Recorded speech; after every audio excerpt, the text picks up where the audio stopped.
Não sei se conhecem todos este pintor, que é um pintor brasileiro, Cândido Portinari. É considerado, e é na verdade, um dos mais importantes pintores brasileiros do modernismo. Portanto, é um homem que nasceu no século XIX ainda, no final do século, mesmo em cima do final do século, e portanto ele começa a pintar na década de 20.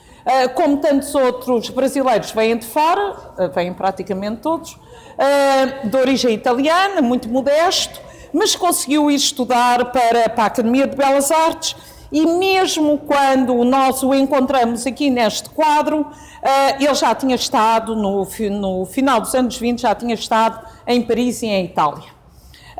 E no conjunto da pintura, que em Portugal se chama neorrealista e que às vezes tem outras designações, que é uma arte que tem importância histórica entre as guerras, entre o final da Primeira e o começo da Segunda, e sobretudo nos anos 20, ao final dos anos 20, quando começa a grande crise, que tem aquela tradução na crise financeira, e se sente já a crispação para uma nova guerra, mas também muito por influência de uma aura que para alguns setores, claro, a Revolução Soviética tinha tido, é uma arte que foge ao espírito experimental das vanguardas, daquele de andar sempre a fazer coisas novas, é o cubismo, e é o expressionismo, e é o abstracionismo, e é o dadaísmo. Portanto, fugir a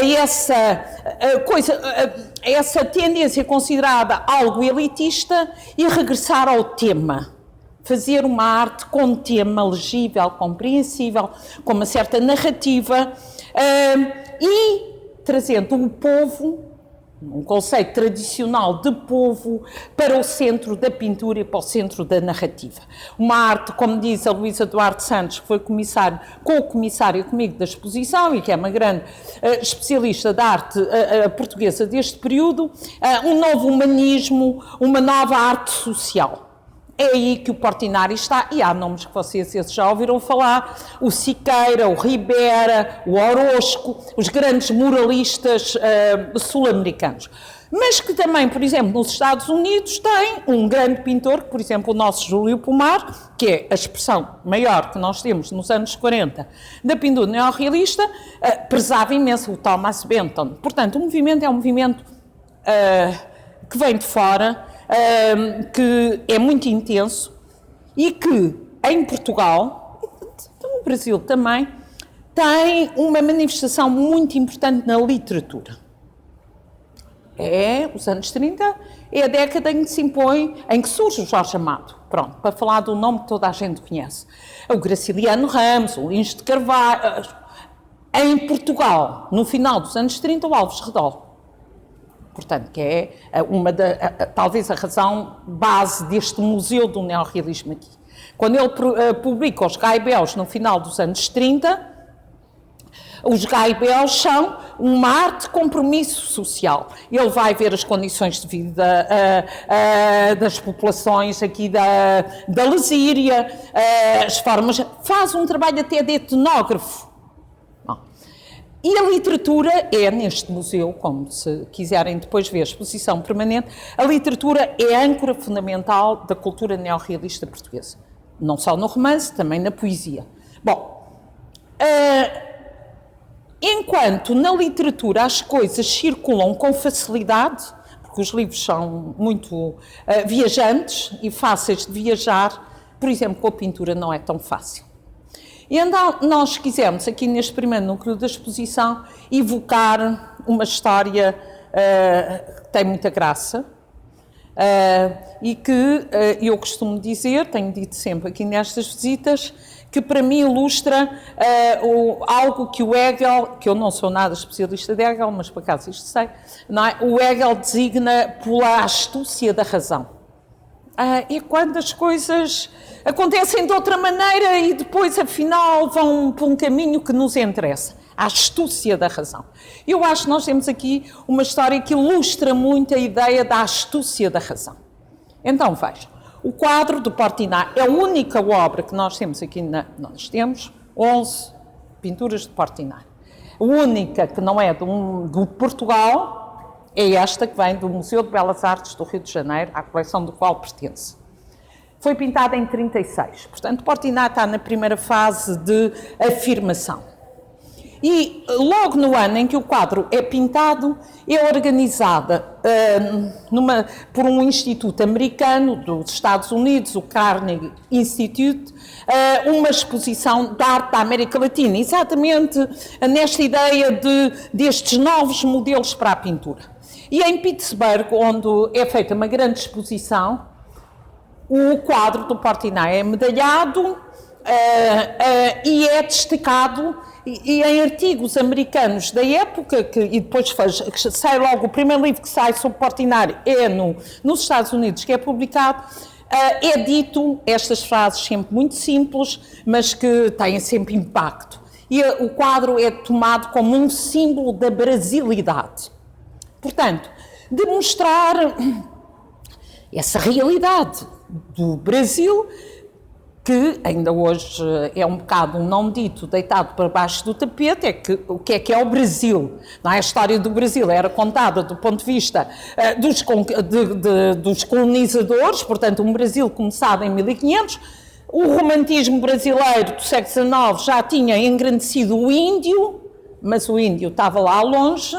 O não dito são os escravos, é a população negra. Já não havia escravatura nesta altura, mas era como se houvesse. Ainda hoje é dos maiores problemas da sociedade brasileira, é essa integração, não é?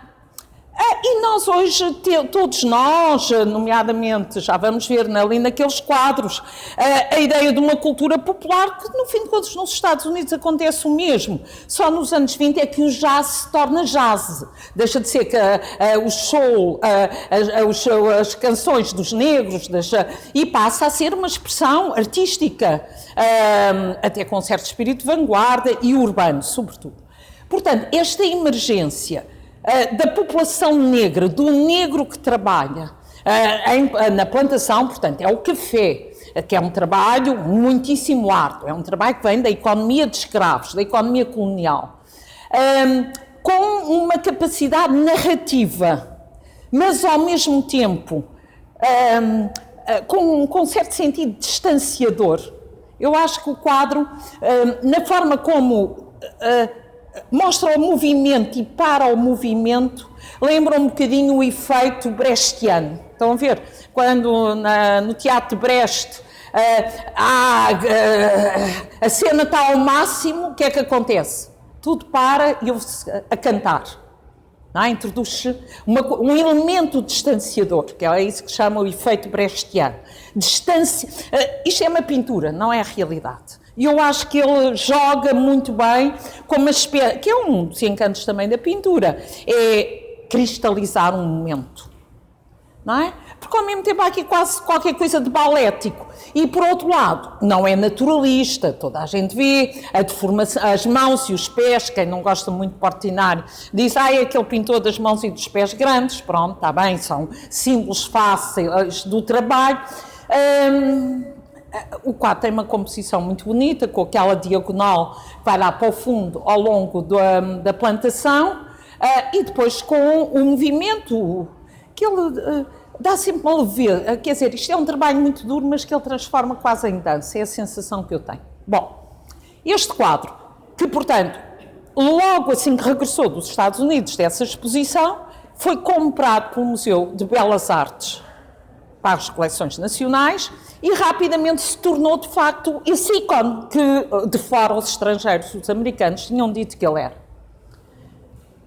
Em 40, temos ali um original de uma revista portuguesa que se tinha publicado uns anos antes, e em abril de 40, no último número da revista Sol Nascente, que só o nome diz logo tudo, portanto, é uma revista de oposição, uma revista eminentemente literária, de todos esses valores de uma arte comprometida, de uma arte social, a que o Partido Comunista Português está muito ligado, Mas isso acontece noutros lados. O Portinari também é comunista, também é membro do Partido Comunista Brasileiro. Portanto, há aqui conotações políticas que não são estreitas e não vale a pena dar-lhes importância demais, mas que de facto existem. Ora, o Sol Nascente, que é uma revista eminentemente literária, mas que publicava também alguns desenhos, no seu último número, na capa, publica, a preto e branco naturalmente, o quadro Café do Portinari. É a primeira vez que o Portinari, que nós saibamos, e a Luísa já estudou tudo, portanto, foi de certeza a primeira vez, que o Portinari é mostrado no jornal. E o textozinho que está por baixo diz, aqui está um painel de um grande pintor português, Cândido Portinari, um excelente exemplo para os pintores portugueses. É preciso seguir esta preocupação com o povo, com a representação do trabalho, com esta pintura de forte conteúdo, apelando sempre à luta. Pronto. Abril de 40. Pois é. 3 meses depois, o Portinari chega mesmo a Portugal. Não a preto e branco, mas ele próprio. Mas, simplificando muito e dizendo direito, pela porta errada. Que, no entanto, foi a porta possível, daí a astúcia de que eu falava. Ele integra o pavilhão do Brasil da Exposição do Mundo Português. E então temos uma história extraordinária. Eu lembro-me, claro, eu tinha sido orientador do doutoramento da Luísa, portanto tinha fresco estas coisas, sabia os portinários que havia em Portugal, pelo menos a maior parte deles, estão aqui todos, e lembrava-me absolutamente do meu tempo de mestrado, que eu fiz tarde, não fui sempre boa aluna, Maria dos Reis. Estava a dizer à Marta, que é a doutoranda lá do Instituto, estava aqui 2 professoras minhas de liceu, a Isabel e a Maria dos Reis, dá muito prazer. Bom, mas então, lembro-me, 82, 83, quando estava a fazer o mestrado em História da Arte, fui das aulas do França. O França, em 84, fez na Gulbenkian uma exposição excepcional, não sei se alguns viram, que era os anos 40 na arte portuguesa. Foi uma exposição muito bombástica, porque era muito em cima de 25 de Abril e falar de coisas do Salazar e tal, não era fácil. E a exposição foi muito importante. E ele deu, em 82 e 83, os cursos que ele fez foi sobre os anos 40. E eu lembro de uma frase do José Augusto de França, que eu digo com muito gosto, agora que ele não está nada bem. O França dizia-nos: eu fui imensa à exposição do mundo português. Tinha 18 anos. Ele nasceu em 22, portanto tinha 18 anos. Ia namorar, nada a dizer, e ia ver o cavalo de Troia. Então estou a dizer: professor, o cavalo de Troia? Mas quem era o cavalo de Troia? De tal forma eu fixei esta frase que sempre pensei que era uma invenção do França. Não, agora vimos que é tudo o que se disse na época. O cavalo de Troia era o Portinari. Saem artigos sucessivos nos jornais da época a falar do Portinari, da necessidade de ir ver o Portinari. Em geral, só não dizem onde é que está o Portinari. Porque estava no campo inimigo. Ou seja, a exposição do mundo português é uma exposição heroica, celebratória, é a espécie do endeusamento do Salazar e do regime dele, pensada em 37, e que depois ali em 39, quando começa a guerra, ainda há uma pequena hesitação e vai-se para a frente e faz-se aquele cenário extraordinário em Belém, e os nossos heróis e os nossos maiores e a nossa história, não é? Que faz, não é? Aquela frase extraordinária do Saint-Exupéry, que nos voos noturnos passava sobre Lisboa e que escreve no diário: que estranha cidade é esta onde há luz, não é? Bom, portanto, e é de facto onde há luz, onde há iluminação noturna. Porque no resto da Europa não podia haver, não é? Mesmo assim, ainda se andou à espera da invasão alemã, como sabem, ainda houve esse receio. Ora, o Brasil estava representado no mundo português no pavilhão da colonização, mas foi convidado, é o único país estrangeiro convidado para ter um pavilhão próprio na exposição do mundo português. E aceita. que até pode me ter a impressão como é que o Brasil aceita vir participar na celebração, mas também já tinha o Estado Novo, embora o Estado Novo do Getúlio Vargas não é bem a mesma coisa, mas tem muita coisa comum, aceitar. É-lhes dado um lote muito bom, onde eles constroem um pavilhão extraordinário, é o meu único texto no catálogo, é sobre o pavilhão, o meu, a Luísa estudou o resto, e temos colaboração de colegas brasileiros. O Raulino, a quem os brasileiros encomendam, o governo brasileiro encomenda ao pavilhão, faz um pavilhão lindíssimo. Esta fotografia, claro que o campanário ao fundo já é de outro pavilhão, eu creio que da Honra e Lisboa. O pavilhão do Brasil tinha um grande alpendre, com os pilares que simulam troncos de pirâmides estilizadas, é mesmo ele que define assim, depois com uma grelha metálica por cima, muito bonita, e era um pavilhão extraordinário. E depois tinha tudo. Uma colega brasileira, já há uma série de anos, a Luciane, fez um doutoramento sobre o pavilhão do Brasil na Exposição do Mundo Português. Tinha a história, tinha a técnica, tinha a ciência, tinha o futuro e tinha, como é habitual, um setor de belas artes. O setor de belas artes foi entregue ao diretor do Museu de Belas Artes do Rio e ele traz uma exposição de pintura e escultura e traz o Portinari. Não me trouxe com nenhuma intencionalidade de fazer vontade aos do Sol Nascente portugueses. Traz porque o quadro tinha já ganho uma aura de representatividade do Brasil. Por exemplo, nas páginas do Diário de Lisboa, Diário de Notícias e Século, que fazem muita cobertura da exposição, quando se fala no pavilhão do Brasil, mostra sempre filas e diz, os portugueses não resistem a tomar o café ao Brasil, não é? Talvez porque o pavilhão do Brasil foi muito montado com um grande enfoque no café, tenha trazido. A Luciane, do que ela estuda e das fotografias que há e das listas que ela tem, seria o quadro mais avançado, mais moderno. Os outros não eram modernistas, não. Foi o único modernista que veio. E um bocado por engano. Pois é, mas isso gerou dos nossos jovens neorrealistas o ver o Portinari ao vivo, não é? Porque lá está, o livro de poemas, o romance, lê-se em qualquer sítio. A pintura, não é? Nós bem sabemos o que sofremos para a ter aqui e pagamos, não é? Não pagámos fim nenhum, mas só o transporte e o seguro. E mesmo assim foi muito generosa à disposição da diretora do museu nos emprestar a exposição. Portanto, este foi um dos... de certo modo, isto é petit histoire, mas que é sempre muito saborosa quando é pertinente, não é? Ligada à exposição. Mas também eu tinha muita vontade, não é? Porque aqui o projeto da equipe, e que vai sobrar para os próximos anos, é remodelar a exposição permanente do museu, que está desde 2007, as salas de cima estão como estão desde 2007, e nós todos agora achamos que envelheceu muito e que se vai ter que dar e vai-se dar. A equipe fará isso, uma grande volta, uma nova exposição permanente. E sendo que a riqueza maior deste museu, e é mesmo uma grande riqueza, são os espólios literários, que envolvem manuscritos, que envolvem bibliotecas, que envolvem correspondência, e às vezes envolvem um bocadinho de objetos artísticos, pinturas, desenhos.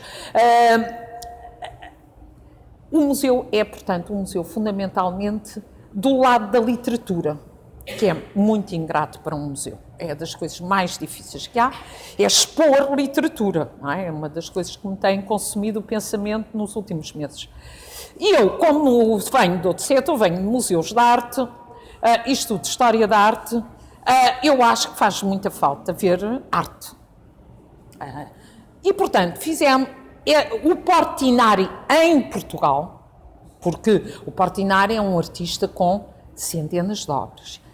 É um artista representado em grandes museus do mundo. Isto não é nenhuma retrospectiva de Portinari. É exatamente o que o título diz, que é um título muito simplista, de propósito, para não haver equívocos. É Portinari em Portugal.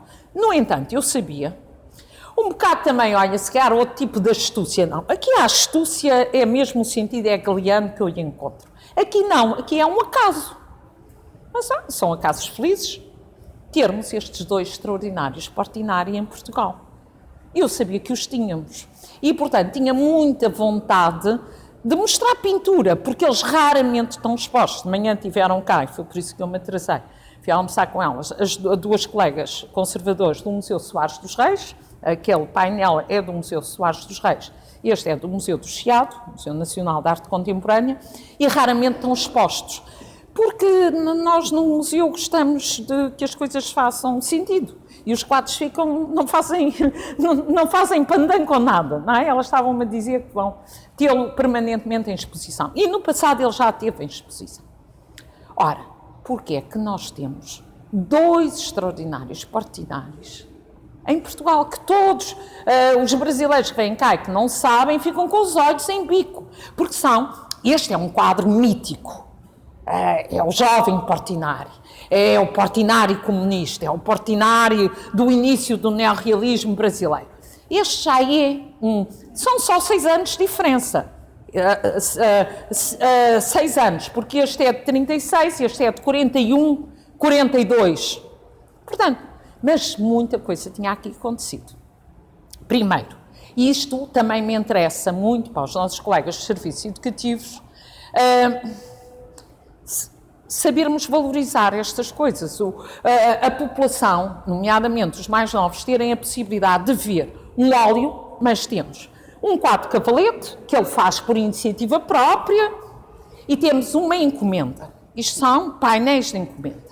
Temos um formato médio e temos 2 grandes formatos. Temos um óleo, vocês não veem bem, mas apesar do vídeo, se forem lá ao pé, quem quiser, vê a textura do óleo, a expressividade do óleo, uma matéria densa, que ela própria é logo plástica, e temos aqui uma coisa muito mais diluída, que é uma têmpera. Portanto, ali aquela coisa entre a aguarela, o guache, enfim, do ponto de vista químico se especifica, mas tem este efeito de leveza, não é? De tal forma que ele usa a tinta, às vezes até parece lápis, não é? Mas não é lápis, é sempre a tinta. E depois temos 2 temas completamente distintos. Temos a vida rural, o Brasil das monoculturas, e temos a cultura urbana. Sendo que é a mesma cultura lateral, não é? Porque a gente hoje, até já tivemos cá uma conferência muito importante no programa de acompanhamento sobre o chorinho, que é uma música popular brasileira. Pois é, mas o chorinho estava a nascer nesta altura. Não é que não tenha matrizes antigas que vêm dessa cultura esclavagista e negra, mas não existia.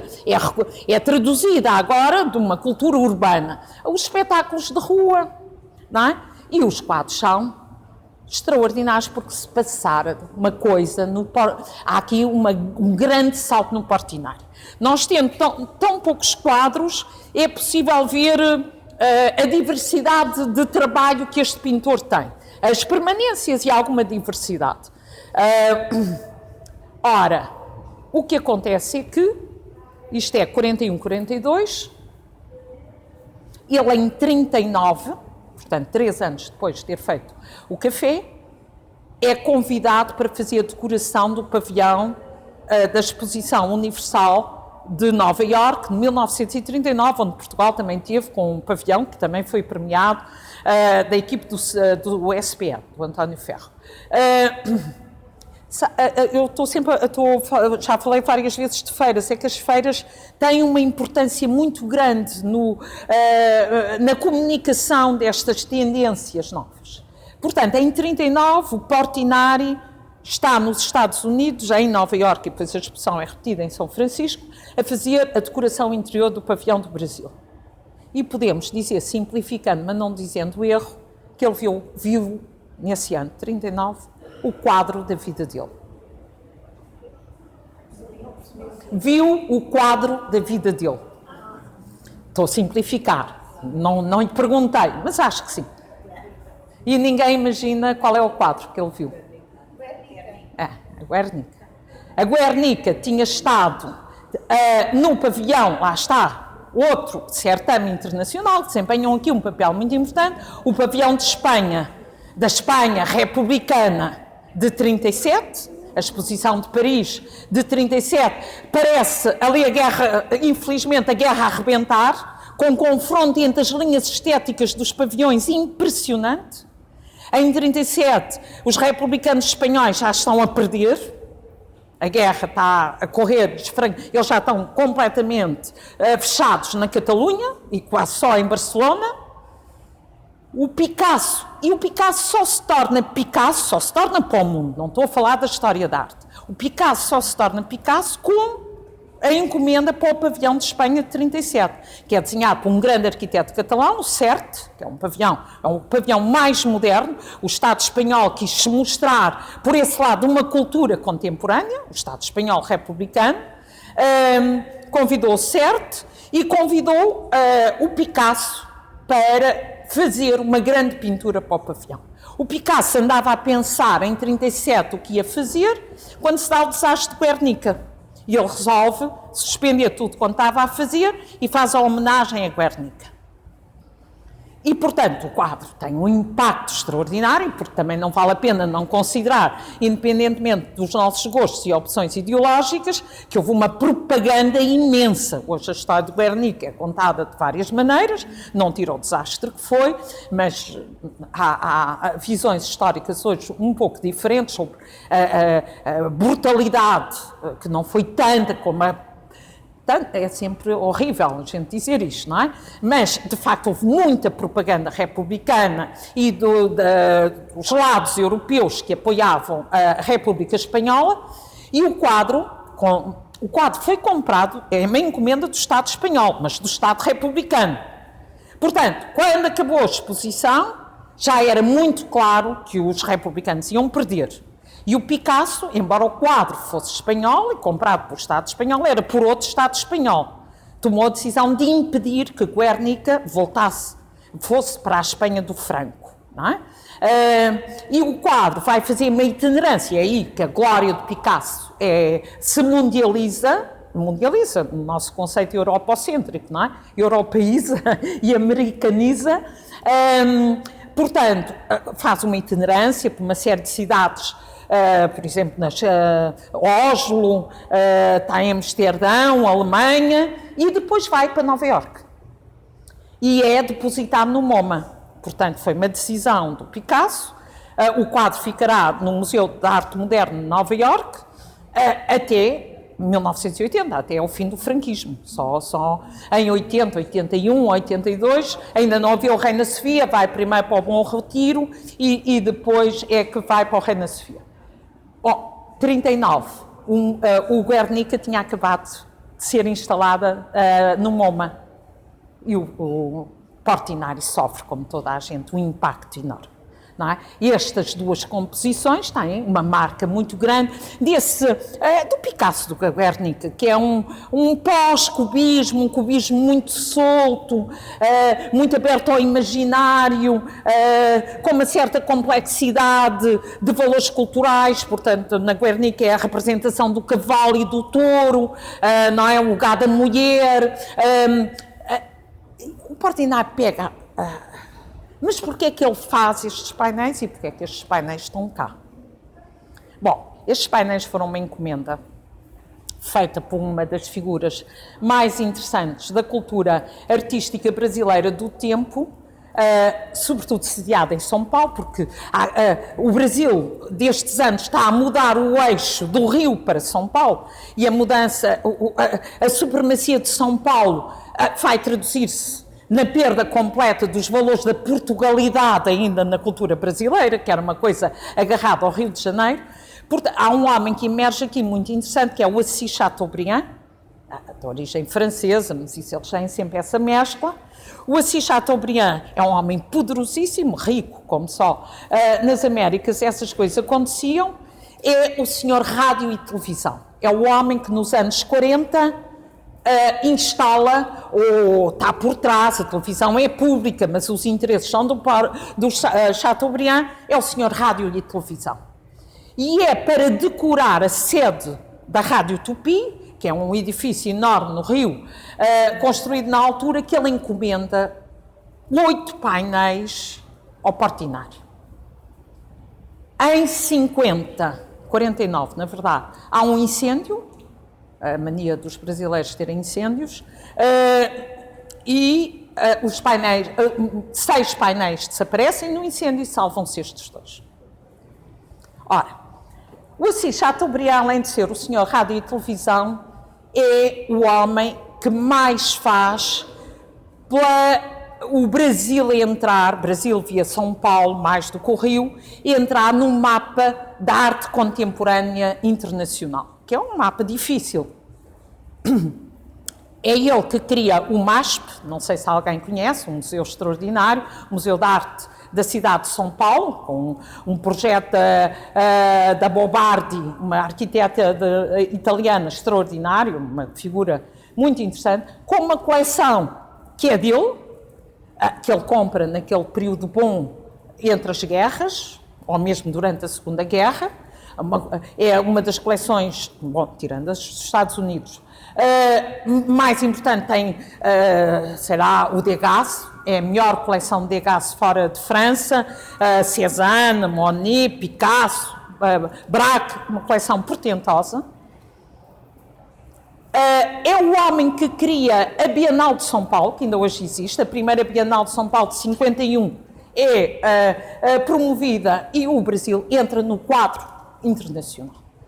Ora, a arte da Rádio Tupi, ele perde os painéis, salvam-se 2, sem vir a Portugal, sem nós vermos grande ligação do Assis Chateaubriand, ele oferece aquele para o Museu Nacional Soares dos Reis e este para o Museu Nacional de Arte Contemporânea.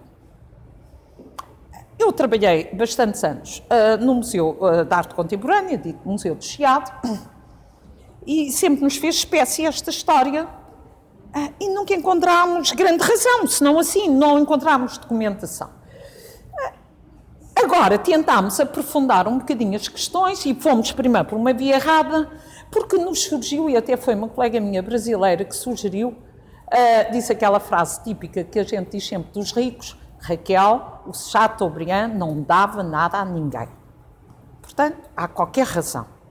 Não é?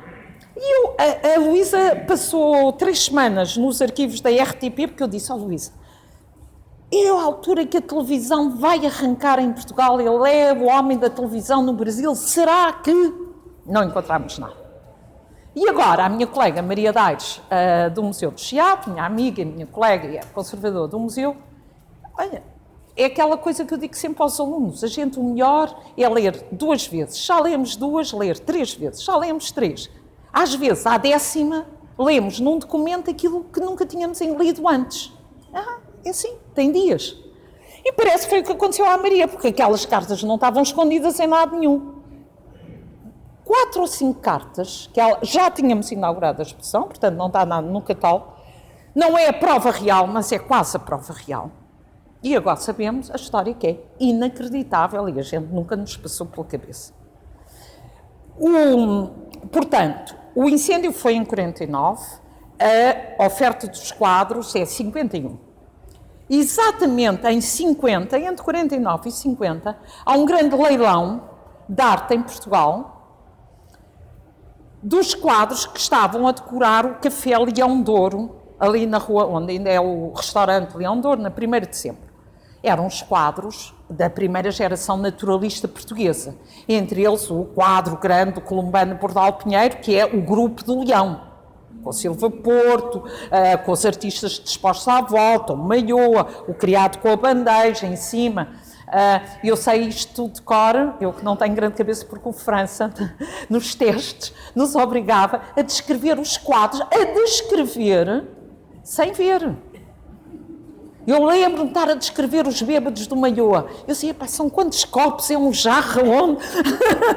Mas é um exercício extraordinário, um bocado diabólico, mas extraordinário. Ora, o Diogo Macedo foi um diretor extraordinário do museu. Há cartas lancinantes do Diogo Macedo entre 49 e 50 para a tutela, que era o Ministro da Educação. Portanto, a tutela era o Ministério da Educação e ele escreve cartas lancinantes a pedir reforço de verba para poder comprar o Grupo do Leão. Eu que não tenho memória nenhuma para números, li N vezes estas cartas, estão documentadas nos catálogos do museu, nunca mais me esqueci, 350 contos. Era uma barbaridade. Em 51, o quadro foi comprado em 51.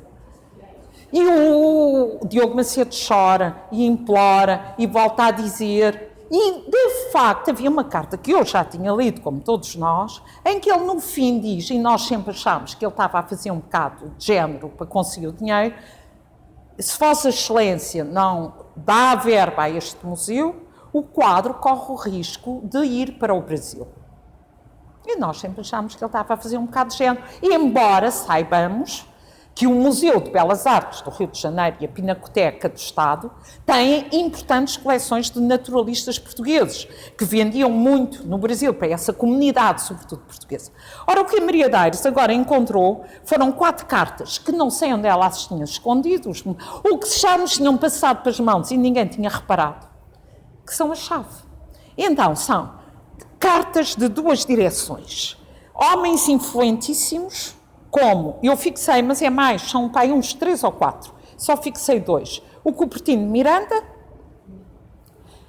e um poeta, o Murilo Mendes, a escreverem ao Diogo Macedo, a dizerem, meu caro amigo, desista de comprar o Grupo do Leão, porque há um grande colecionador brasileiro que quer comprar o Grupo do Leão. E há a resposta, felizmente, do Diogo. Eu nunca, porque o Diogo, claro, eu gosto muito, desculpem, eu faço muitos parênteses, mas não faz mal. Das coisas que eu mais gosto de estudar durante o Estado Novo são as coisas difíceis. Ou seja, o que era ser livre, porque eu acho que, apesar de tudo, eles eram homens livres de pensamento e de atitude interior num regime de ditadura.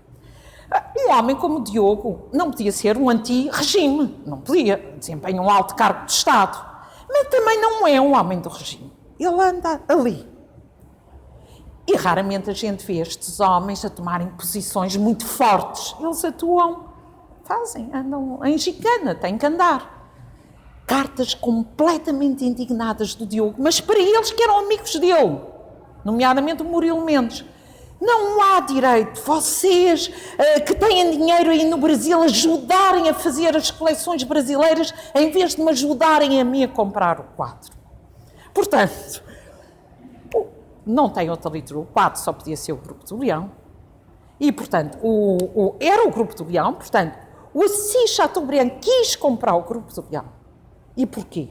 Não era por ele gostar do Grupo do Leão, era pela comunidade portuguesa, onde ele tinha grandes apoios e que o ajudava a fazer as suas compras para a coleção dele. Pronto, perdeu, mas entretanto os quadros vieram. Como isto coincide, é quase evidente que isto foi para adoçar a boca ao lado português. Claro que se o Grupo do Leão tivesse ido para lá, hoje estava enrolado, como há outros quadros portugueses lá.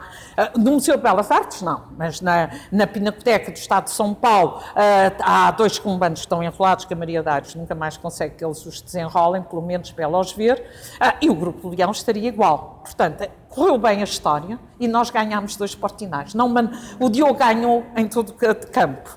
Portanto, comprou o Grupo do Leão, fantástico. Eu uma vez escrevi um artigo, lamento, mas é mesmo verdade, fiz as contas. Há 4 ou 5 anos, 40 anos depois do 25 de Abril, o Estado tinha gasto menos a comprar obras para os museus públicos do que o regime de Salazar durante o mesmo tempo. São dados. Portanto, mas o Grupo do Leão compraram e estes foram oferecidos.